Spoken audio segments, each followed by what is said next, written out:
drogué, assommé, brûlé. Le mariage de rêve de Philippe vire au cauchemar. Voici son histoire. Philippe, c'est un Vosgien qui a une petite cinquantaine d'années au moment des faits. Il est né à Raves, c'est un village situé au cœur des Vosges. Il n'a jamais quitté son village. Voilà, il s'y est installé et il y travaille comme menuisier. Il est artisan à son propre compte. Il est très connu dans le coin, dans le village, parce que c'est lui qui effectue tous les travaux de menuiserie des particuliers. Il fait des charpentes, il fait des escaliers.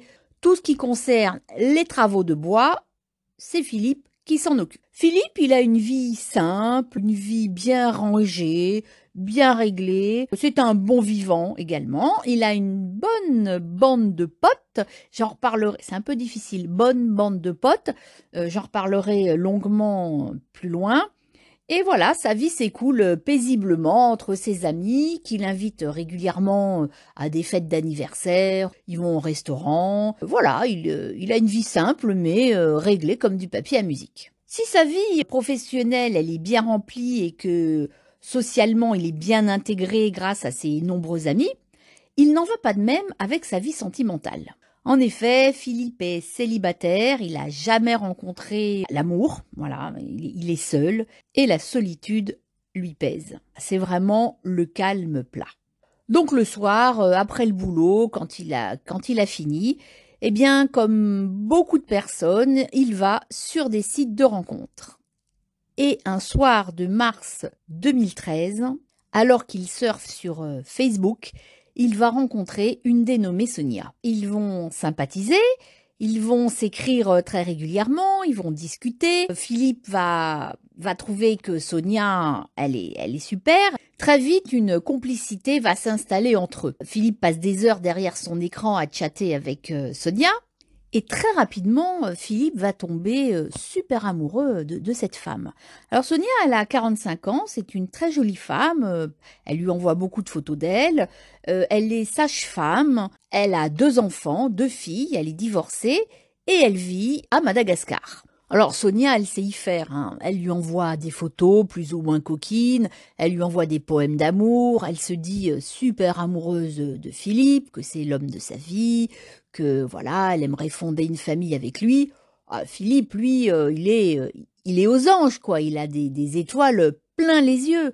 Il raconte à ses copains qu'il a trouvé l'amour, qu'il est super amoureux, qu'il aimerait vivre avec elle. Oh, les copains lui disent, oh là, attends, elle est quand même à Madagascar, c'est pas la porte à côté, calme-toi un peu.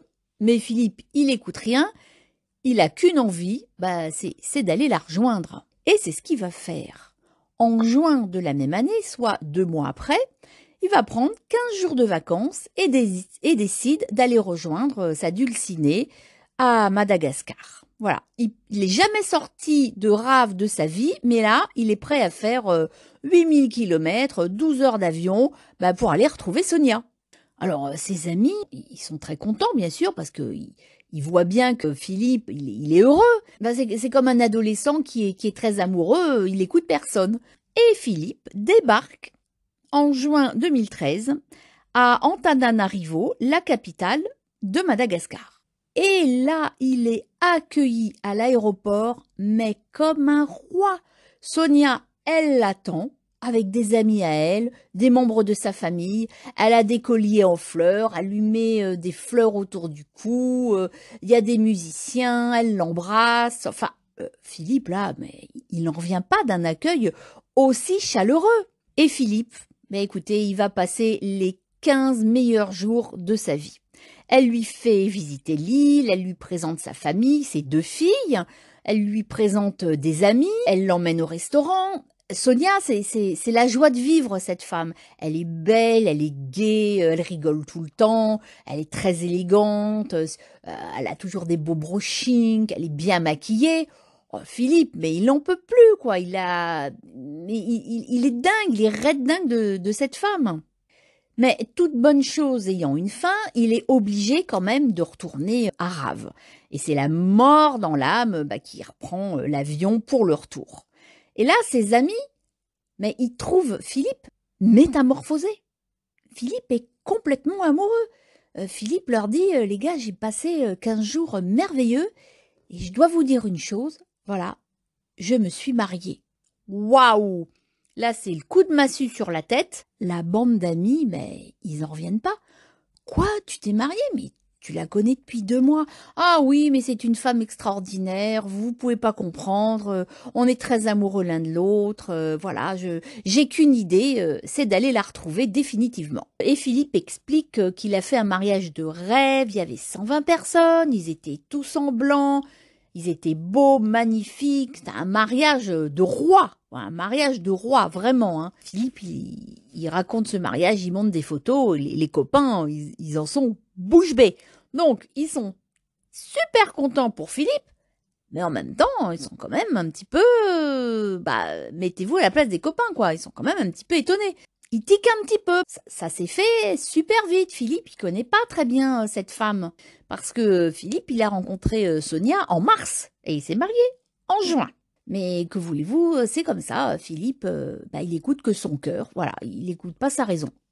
Comme beaucoup d'entre nous lorsqu'on est amoureux. Et Philippe, il va entreprendre, si vous voulez, de bazarder, entre guillemets, ses affaires.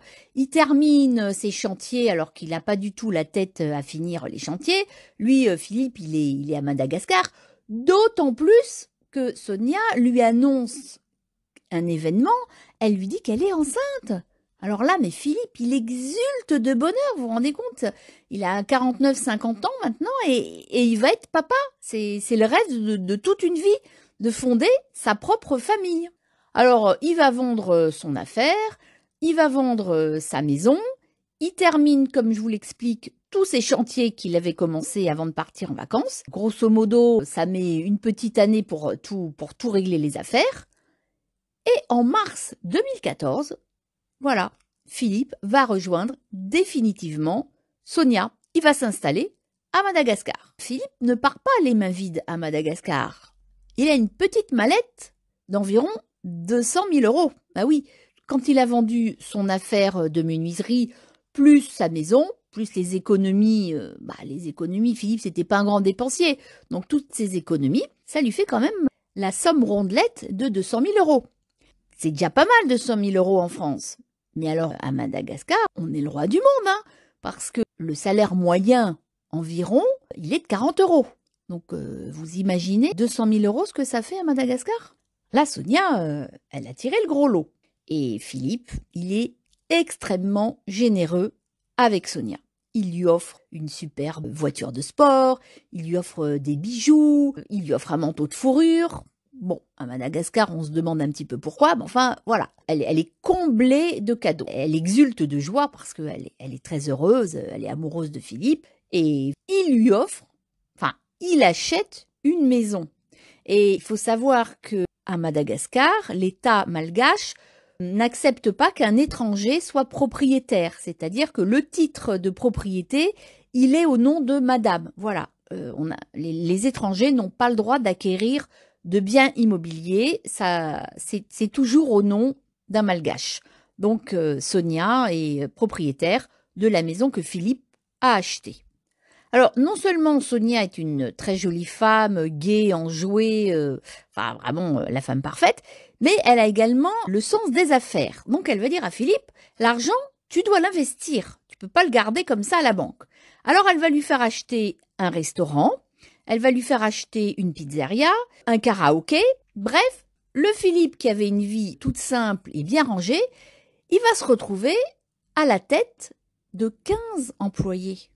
Et là, Philippe, il va devenir un vrai patron. Voilà, il devient riche, c'est un patron respecté. Voilà, c'est vraiment, c'est un monsieur, c'est un grand monsieur là-bas. Alors au début, il donne beaucoup de nouvelles à ses amis qui sont restés à Rave. Et les amis sont vraiment super contents pour Philippe parce qu'il a l'air vraiment heureux, épanoui, amoureux et les affaires marchent vraiment très très bien. Si au début les nouvelles étaient très régulières, la bande d'amis reçoit de moins en moins de nouvelles de Philippe. Donc ils mettent ça sur le compte que Philippe est devenu un homme important, un homme avec beaucoup de responsabilités, qui a beaucoup d'employés et qui doit gérer ses affaires. Voilà. Donc, on met ça sur le compte de la vie professionnelle extrêmement bien remplie de Philippe. Donc je vous rappelle que c'est en mars 2014 que Philippe s'est installé à Madagascar. De août à décembre, les amis, là, ils reçoivent plus de nouvelles, quoi. Les nouvelles, elles se font super rares, voire plus de nouvelles du tout. Alors là, ils commencent à s'inquiéter, ils ont beau écrire, téléphoner, envoyer des SMS, envoyer des mails. Silence radio. Plus de nouvelles de Philippe. La sœur de Philippe et ses amis commencent à s'inquiéter sérieusement.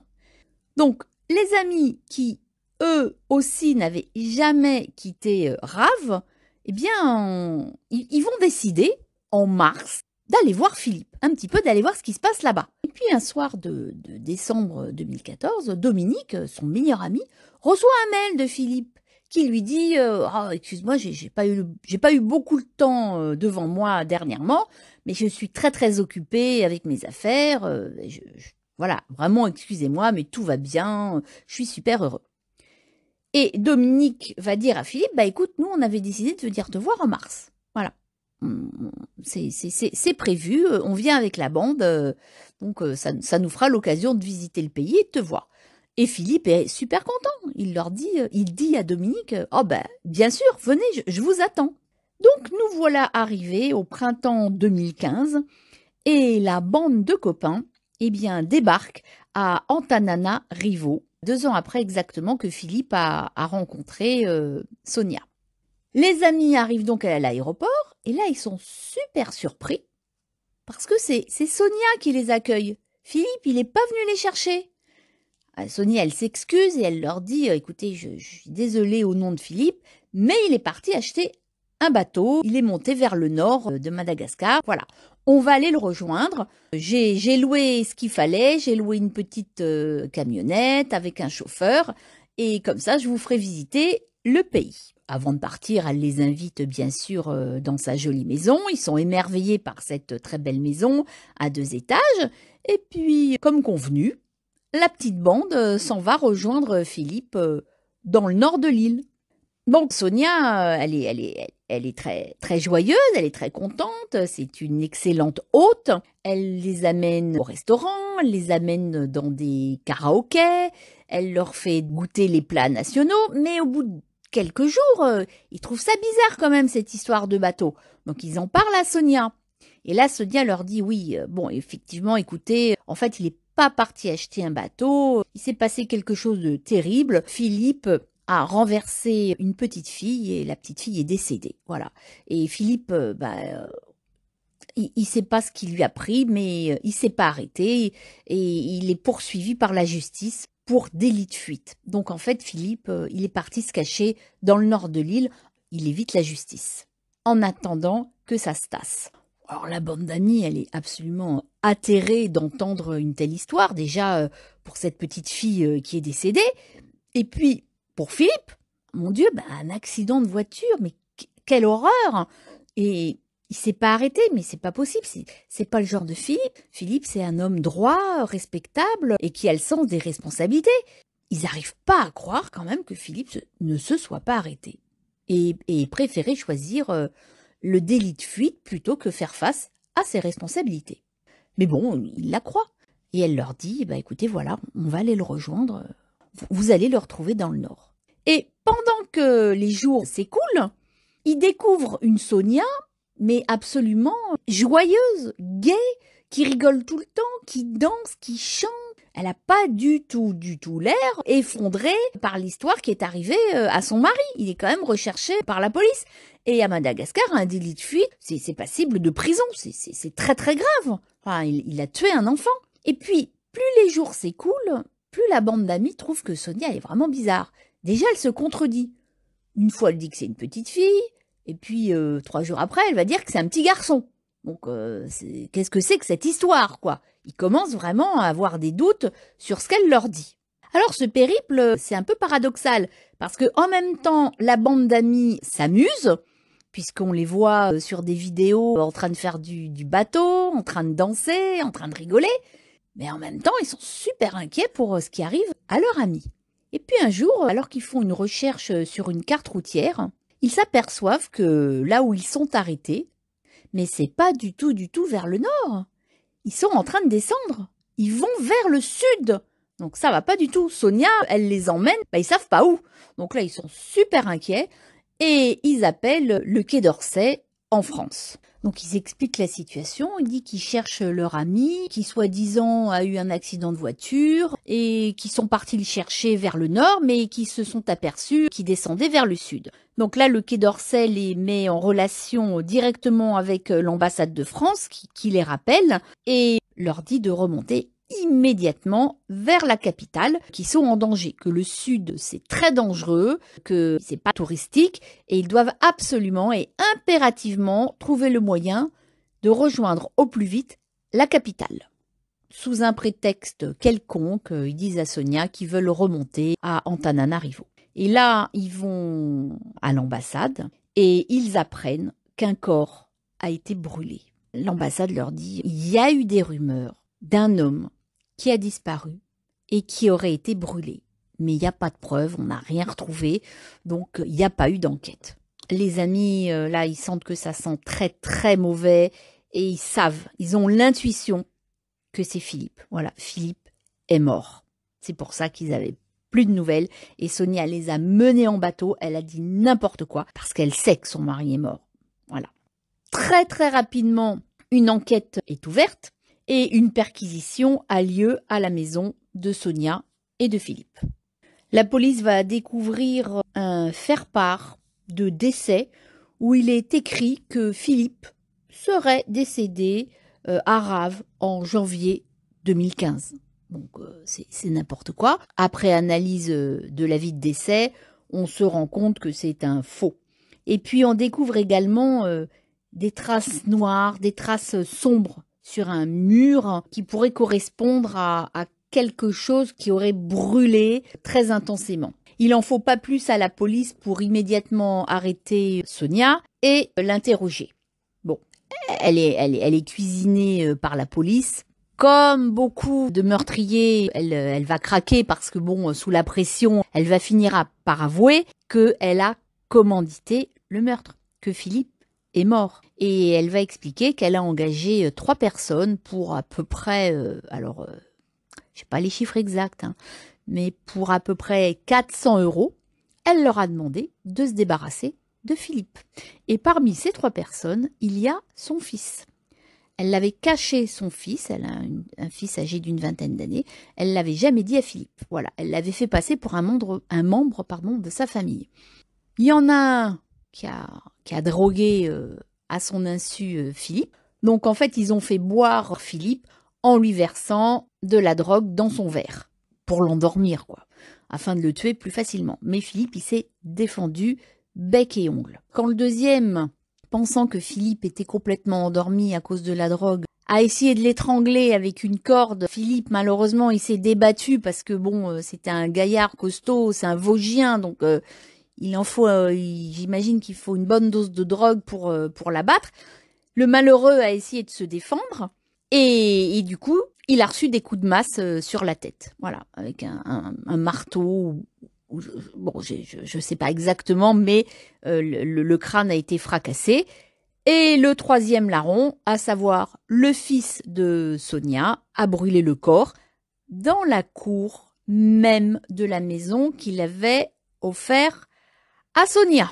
Les cendres de Philippe ont été jetées dans un cours d'eau. Voilà, lors de son procès, Sonia et ses 3 complices, eh bien, elle va dire pour sa défense que Philippe était devenu violent, que c'était devenu un dictateur, qu'il agissait comme en territoire conquis, de devenir patron lui avait monté à la tête, bref, qu'il était impossible et que c'est pour ça qu'elle a voulu s'en débarrasser. Mais bon, la police, elle croit pas tellement à cette version parce qu'ils s'aperçoivent qu'il n'y a plus d'argent sur le compte, tout a été volé. Tout a été vendu. Et où est passé l'argent de ces ventes? Voilà. On ne retrouve pas l'argent.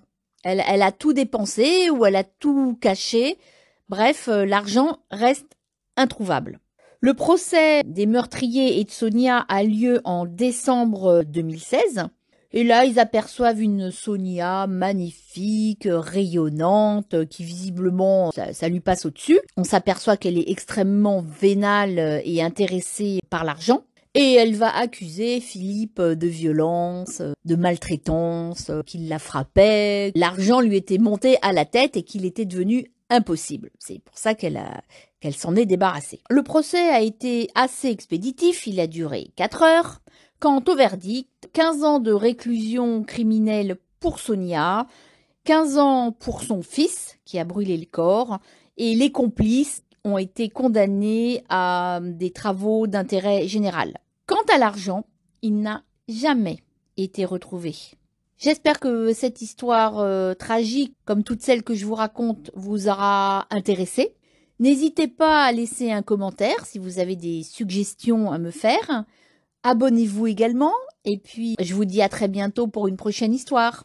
Au revoir.